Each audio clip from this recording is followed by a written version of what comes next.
Hey everyone! In today's video, I'm going to show you how to run scripts in Blox Fruits using Delta Executor. As you can see, I already have it set up on my iPhone, and I'm able to run scripts like AutoFarm, AutoRaid, and many other useful features without any issues.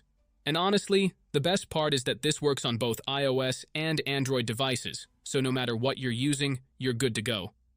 Another huge plus is that you don't need any key to use it, and the installation process is actually really simple. Just watch the video carefully and follow each step I show you. If you do that, you'll have it up and running in no time. Alright, let's jump straight into the tutorial. Before we start, there are a couple of quick settings you need to change. This part is only for iOS users. If you're on Android, you can skip ahead to the next step. First, open your settings, go to General, and make sure background app refresh is turned on, either for Wi-Fi or for both Wi-Fi and mobile data. This helps the app run smoothly in the background. Next, go into battery settings and turn off low power mode. Low power mode can slow things down, and we definitely don't want that. Once those settings are done, you're ready to continue. Now open your internet browser. In my case, I'm using Safari, and go to delta-install.com.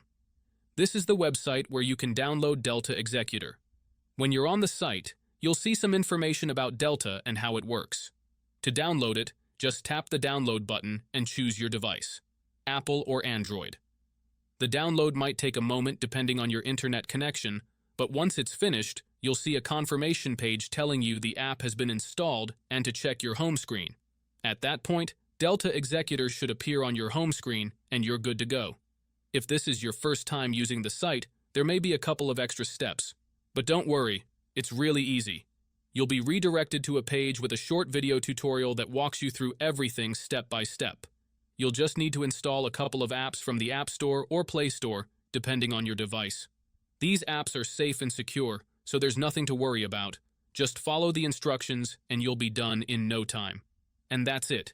If this video helped you out, make sure to leave a comment, drop a like, and subscribe for more tutorials like this.